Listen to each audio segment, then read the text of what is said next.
Hey guys, welcome back. I hope you all had a lovely Christmas. Now today's video we're going to be talking about a couple of things. We'll be talking about Joy to the World, the Christmas special, and we'll talk about BBC at the Proms and the War Games, the colorised episode. So without no further ado, let's get into it. Starting off with the Christmas special, Joy to the World, I must say going into it I wasn't too excited. Of course I'm always excited when Doctor Who's back on TV. However, the trailers and everything we heard about it didn't spark too much excitement, so I went in with it with very low expectations, which is good, because in the end I did come out being sort of pleasantly surprised and actually enjoying the episode. However, it does have its faults. Now I wouldn't say this is an episode you could sort of re-watch. I feel it's definitely sort of a one-watch thing, because once you know what's going to happen, it's not like something like the Christmas Invasion or Last Christmas, which is a good solid Doctor Episode. It's a Christmas episode, but it's nothing particularly special. I felt a lot of things weren't explained very well. The star seed will bloom and the flesh will rise. What flesh? They talk about just everyday like life. They talk about, it sounded like they were talking about a species at first. That wasn't explained too well. Then also we had the link to Villengard. It seemed that they were sort of irrelevant in the end. I thought we'd get a bit more of an explanation of who they were, sort of thing. We'll see more about them, seeing as they have been mentioned quite a few times here and there in Doctor Who's history. So a bit disappointing there. The episode was really good. I thought Joy herself was very much a side character, not like the sort of one-off companion I was expecting her to be. There wasn't much of her in it, which was quite surprising. And actually that hotel receptionist, I believe her name was Anita, she actually seemed to be more of a companion than Joy was actually, which was quite interesting. And they had a really good relationship, the Doctor and Anita, and I'm surprised the Doctor never took her on into the TARDIS. However, it was lovely how he actually got her into the Time Hotel, so that was really sweet. So I did really like that. Yeah, the episode itself was good. I must say the one downside for me was the mention of the pandemic and how Joy's mother died, and then seeing her in hospital.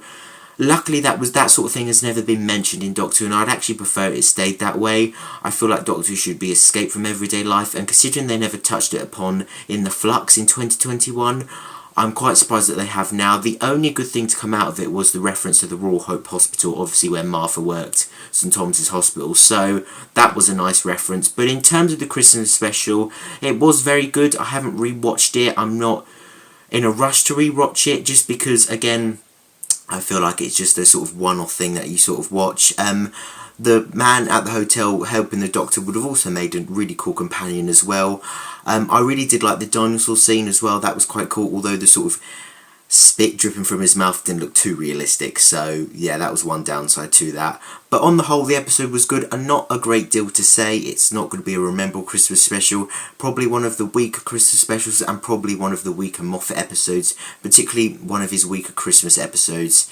It was fun, it was nice, but it was nothing too special. So in terms of the Christmas special, I don't actually feel like there's a lot to say. It was great to have the Silurian in there. I think they added that because there was no other proper sort of alien sort of creature, although Silurians aren't aliens. Although, like I said, I'm sure when we first got the preview, the prosthetics do look like a mask. They do look incredibly fake. So it seems like the Silurians don't look as realistic as they used to, which is quite surprising and unfortunate, to be fair.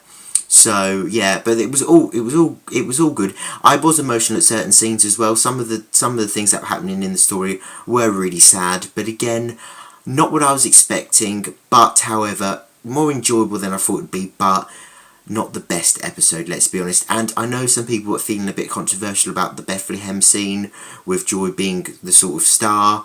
I'm not too fussed about it personally.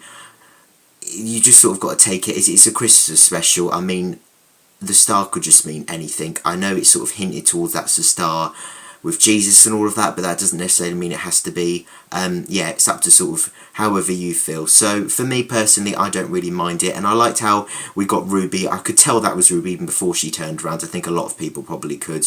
So it's nice that we saw Ruby, and that we're going to see Ruby in 2025. Now, talking of 2025, we were given the preview. I was going to do a reaction to it. I didn't in the end, and I'm glad I didn't, because there wasn't too much to say.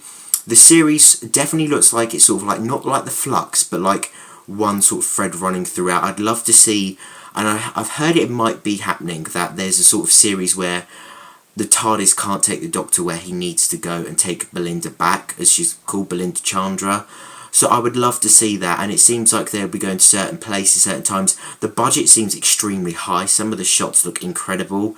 We've also seen some like robots. We've seen Mrs. Flood again, which is really cool. And we've also seen that cartoon character coming out the TV, or the cinema screen, which really did remind me of the Toymaker vibes. And what the Doctor was saying in the trailer did certainly make me feel like this is going to be some sort of like Discord of Pantheon. We're going to get more godlike villains, which I would really love to see. So it's looking really cool, and I'm really looking forward to seeing Ruby again. Ruby is my favourite part of this new era, so to see her again in the series is really cool, especially teamed up with Unit and Kate Stewart. That's going to be extremely exciting. I'd love to see Ruby trying to work with Unit to try and get the Doctor back to Earth, because there's a threat going on. That would be absolutely cool. So the trailer does look really great. But again, not a great deal to say from it, I'd personally say. I was surprised it said coming 2025. Now, Russell T Davies has hinted we'll be getting the series earlier on than we expect, so earlier than May, I would presume. So I'm surprised they never mentioned it, because I'm sure last Christmas, when they put out the trailer, they actually said it was coming out in May. So maybe they're still working out where it's going to go, but I would have liked to have known when it was coming out. But you know, it's going to come out soon, and by the sounds of it, it won't be too far away, which is quite cool. I'm surprised they haven't kept it in May and given it a year gap, sort of from one series to another. Maybe we'll be getting the War Between the Land and the Sea earlier than we thought, maybe late 2025, who knows. So that would be quite cool. Maybe they're trying to space them out, which I wouldn't mind the series early in the year and then the War Between the Land and the Sea later on. So that's really cool. But in terms of the Christmas special, going back to that, good, but nothing too special. I'd probably give it, I'm going to say a 5 out of 10, just in the middle. It's not great, it's not bad, it's a Christmas special, not the best, not the worst, not really rewatchable, but I did come out of it enjoying it, not thinking, oh, that's a really bad episode like I did for Boom, for example. So, yeah, I'm going to give it a solid 5. Now, in terms of the other stuff we were given, of course, we're given the War Games in colour and BBC at the Proms. I loved how they spaced it out over 3 days. It really felt like it was when it was the 60th anniversary and we're getting certain things on TV. So I really loved how they done that. Started with the Proms because there isn't much to say. Of course, I personally went myself, which I've done a video on. So it's great to see it on TV. When they were filming it, I did wonder when they'd release it. So Christmas Eve definitely felt like a good time to pull it on, and it was great to see, really. Not a great deal to say about that. I'm more impressed by the War Games, to be fair. I come out of that extremely happy, and I really did enjoy it. Now, they did obviously have to cut it down quite a bit, so at certain times it felt very fast paced, trying to rush through it, and then also certain side characters, they weren't sort of given the sort of backgrounds that we first had, so some of them felt a bit odd and just sort of like there, where actually they were more important than they seemed. So that was the only downsides to it, but really, I really love what they've done with it. I love the special effects, the up-to-date ones. I love what they did with the intro and outro, the title sequences, adding the colour, adding the sort of different sounds as well. I thought that was extremely well, and so the sort of cold opening, the end of the cold opening was extremely cool, so I love that as well. Now, there is sort of a debate going around whether the War Chief is the Master now because they played the theme. I mean, to be fair, I feel like that's personal sort of interpretation. I personally feel I would like to. I'd like him to be the Master, just because I'd like that link. But then at the same time, I quite like him being a different character. So I'm on the fence with it. To be fair, I mean, yes, he could be the Master because they played the theme, but they have also played themes in Doctor Who before and not linked certain things, like they've played the Cyberman theme before, and the Cybermen haven't actually appeared or been linked. So it's personally up to you. Maybe they're just reusing the soundtrack, or maybe they are sort of hinting that that is the Master. Either way, it was never outright said, so I think it's personally up to you to decide whether it was the Master or not. But I did like the inclusion of that music as well, because it just adds more depth to it. So it's really cool that they included that music. And I actually never knew it was a fan-made outro. It was only yesterday I found it on YouTube, and I was like, oh, okay, I thought the BBC made this. So credit to that person who made the outro, the regeneration for the second Doctor. But that was extremely cool. I've rewatched that a lot of times because I just feel like that is incredibly amazing, and I love how they link that episode to the next episode, the Spearheads in Space, because I feel like that's really cool. how they've linked it so people can go straight from that episode to the next one, and start the Jon Pertwee era and go from there. So that's really cool as well. I just loved how they done it. I love the music, the colour. I loved even like the small references like the TARDIS heading to Earth and then the Autons following not far behind. So that was all really cool, and it was just such a brilliant scene. And I loved as well the inclusion, how they've redone the sort of where the Doctor could pick who he was going to be. And I love how they had the 12th Doctor, the 10th Doctor, the 13th Doctor and the 11th Doctor. That was incredibly cool, and I feel like that was done in those particular Doctors for the modern audience, just for them to have some sort of reference in an older episode. But I do personally really like how they done that. So the War Games, I would personally rank 10 out of 10 just because I come out of it absolutely loving it. I feel like it was, not saying that the Daleks wasn't done well, the colorised episode, but this one I just come out really enjoying it, and it has been the highlight of all the Doctor Who things that we've had on TV the last few days. So I'm going to have to give it a 10 out of 10 just because it was just so enjoyable. I really loved it, and I would easily go back and rewatch that because I just love everything they've done with it. I love the sort of special effects, the VFX, all of the things they added, like the Earth, the sort of base where the Time Lords were, not the Time Lords, but that alien race with the War Chief, and then also Gallifrey. I loved how they showed modern Gallifrey. I just loved all the things they've done with it. It was just extremely cool. So I absolutely love that. So yeah, that was the highlight of all the Christmas sort of things, really. Yeah, 10 out of 10. Really enjoyed it. And that's all the bases covered, really. It was really enjoyable the last few days having all these Doctor Who episodes. And looking at next year as well, I'm really looking forward to the series and hopefully the War Between the Land and the Sea coming next year, hopefully.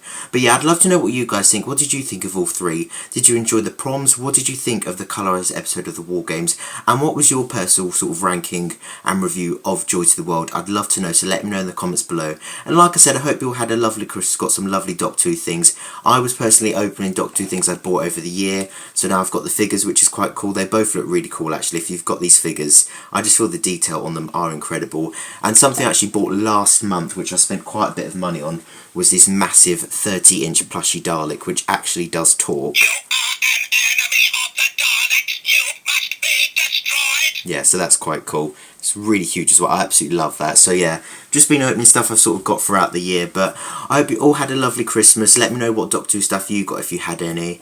And yeah, moving forward for next year, I'm sort of going to be not taking a step back from the channel. The channel I still really love making, I still really enjoy, but I do spend almost all of my free time doing this, so I want to sort of do half and half. I want to still do this, of course, when Doctor Who news comes up, and still make the odd video here and there, but also I want to really get into classic Doctor Who. I've finished all of 60s Doctor Who now. I finished that just before the coloured episode of the War Games, just so I could see the proper version before I actually see the colorised version. And now next year I really want to move into the Jon Pertwee era, the Tom Baker era, and just really extend my sort of knowledge of Doctor Who, because of course as you can tell, I'm a massive Doctor Who fan, so I really want to get into classic Doctor Who more and actually have seen it, so I want to put more time and effort into watching it. So I've sort of doing something like half and half, I would say. And of course when the series in 2025 comes out, of course I'll be putting all my energy and time into that as well, doing reviews and all sorts and all the news. So yeah, I'll still be about, just that I'm going to be concentrating more on classic Doctor Who, more so than I have in the last 2 years or so. So yeah, no, this channel is still very important to me, and I still appreciate everything you do, all the likes, the comments, all the subscriptions. I really still appreciate it, so thank you so much. And on that note, I hope you have a lovely time between Christmas and New Year, and I will see you in 2025, or I hope you have a lovely, happy New Year.